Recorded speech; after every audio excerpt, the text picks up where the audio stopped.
The bell above the diner door chimed softly as Daniel pushed it open, his 8-year-old daughter Lily skipping happily at his side, her small hand clasped tightly in his. It was their weekend ritual to come here, the little neighborhood diner with its checkered floors and the smell of bacon and coffee drifting through the air, a place that had come to feel like their second kitchen since Daniel had been raising Lily alone. The place buzzed with chatter that morning, the kind of weekend crowd that made the waitresses hurry back and forth with trays piled high. When their server arrived at the table, Daniel noticed something immediately different about her. She was young, maybe in her 20s, with tired eyes that looked as though she hadn't slept properly in weeks, and her hands trembled as she tried to pour coffee into his mug. The liquid splashed over the rim, spilling across the table and onto his napkin, and she gasped softly, apologizing under her breath as if the mistake had been unforgivable. Daniel offered her a kind smile, brushing aside the mess with the ease of someone who had learned long ago that patience cost nothing.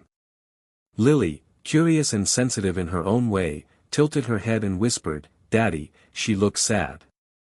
Daniel glanced at the waitress again as she hurried away, her shoulders hunched with embarrassment, and he nodded gently to his daughter, acknowledging the truth she had spotted so easily. He didn't know her story, but it was written in the way her hands shook when she set down their plates, in the way she avoided eye contact as though afraid of being judged, and in the silence that followed her around even in the noisy diner. Other customers frowned at her clumsiness, and one man muttered under his breath when she nearly dropped a glass of water, but Daniel's heart softened instead of hardening. He remembered too vividly the years after Lily's mother left, when he had juggled fatherhood, work, and loneliness all at once, his hands sometimes shaking from the sheer exhaustion of it all. He recognized that same invisible weight pressing down on this young woman, and it stirred something in him that he couldn't quite name. As Lily dug into her pancakes, Daniel leaned back in the booth, his eyes lingering on the waitress as she moved nervously between tables. It would have been easy to look away, to treat her like just another stranger passing through his Saturday morning, but something inside him resisted. He had learned that sometimes the smallest gestures, a smile, a kind word, an act of patience, could be the thread that kept someone from unraveling completely. He didn't yet know what he would do, but he knew he wouldn't sit by and let her drown silently in her struggle. And so, as she returned with shaky hands to refill their cups, Daniel prepared to do something different, something that might just change the course of her day, and perhaps even her life. The diner grew noisier as the breakfast rush peaked, and Daniel could see the tension building in the young waitress with every passing minute, her hands trembling more visibly as she struggled to balance a tray laden with plates and glasses. She approached their booth carefully, biting her lip in concentration, but just as she reached the table beside them, a glass slipped from her grip and shattered across the floor, scattering shards in every direction. The clatter silenced the room for a moment, followed quickly by a chorus of annoyed murmurs from impatient customers. The poor girl froze in place, her eyes wide with horror, her breathing quick and shallow as though she had been caught committing a crime. The manager shot her a look of frustration from across the counter, already preparing to scold her, but before he could, Daniel slid out of his booth, crouched on the floor, and began collecting the larger pieces of glass with a napkin. "It's all right," he said gently, glancing up at her with a smile that carried no judgment. "Happens to all of us." His calm tone contrasted sharply with the irritation buzzing in the diner, and the waitress's eyes shimmered with unshed tears as she mouthed a quiet thank you. Lily watched the scene with childlike curiosity, then hopped down from her seat to hold the waitress's elbow lightly, as though to steady her, whispering in her sweet, innocent voice, "Don't be scared, it's just a glass." The girl gave a shaky laugh at Lily's reassurance, though her face flushed with embarrassment, and she hurried away to fetch a broom. When she returned, Daniel helped sweep the last fragments into the dustpan, ignoring the annoyed sighs of the man at the next table who clearly thought he was wasting his time.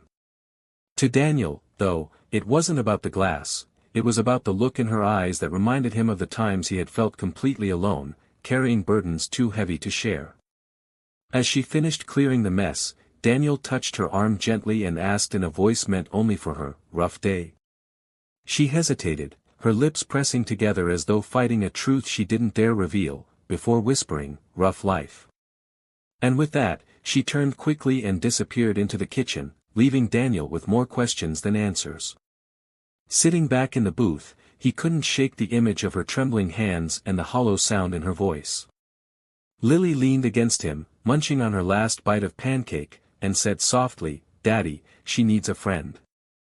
Daniel exhaled slowly, staring at the swinging kitchen door where the girl had vanished, and he realized his daughter was right.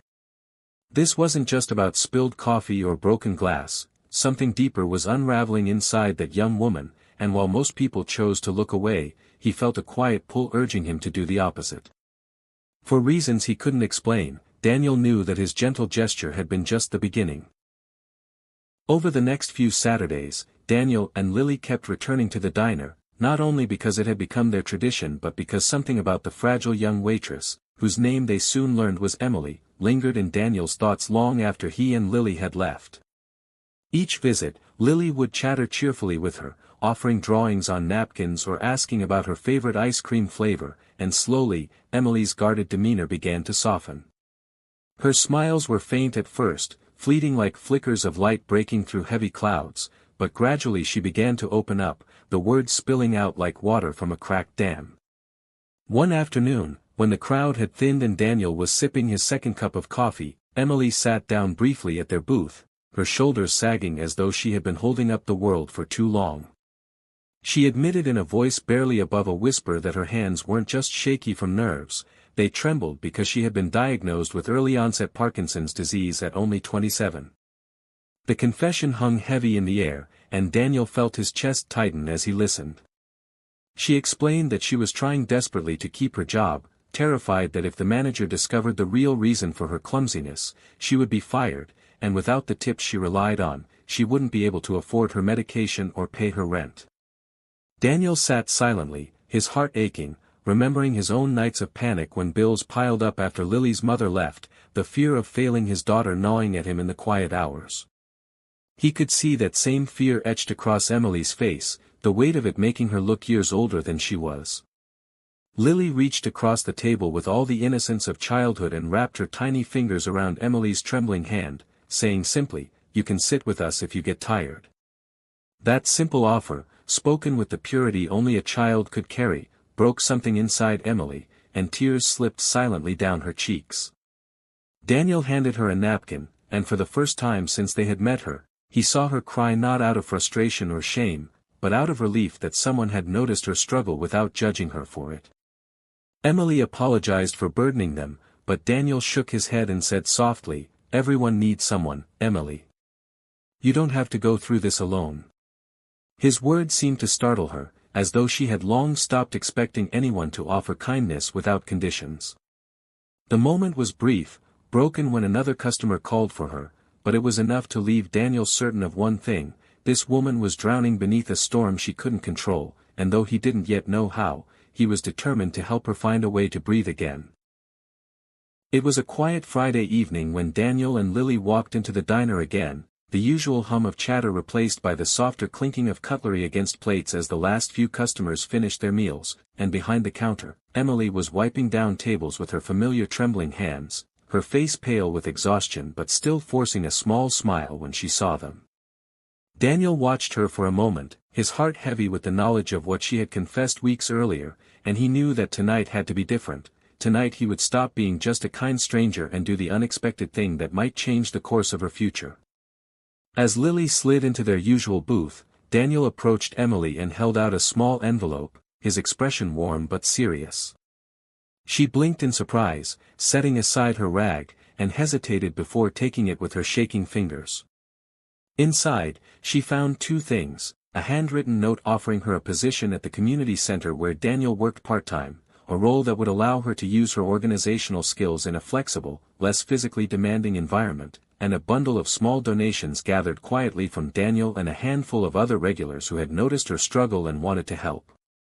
Emily's eyes widened as she read, tears welling until they blurred the words, and she shook her head in disbelief, her lips parting in a trembling whisper, "Why would you do this for me?" Daniel met her gaze steadily, his voice gentle but resolute as he replied, "Because when I thought I couldn't go on, someone once reached out and helped me. And I promised myself I'd never look away if I had the chance to do the same for someone else."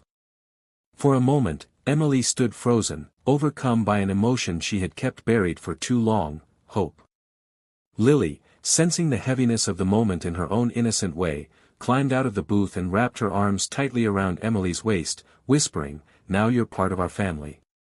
The words broke the dam, and Emily let out a shaky laugh through her tears, hugging Lily back as though holding onto a lifeline.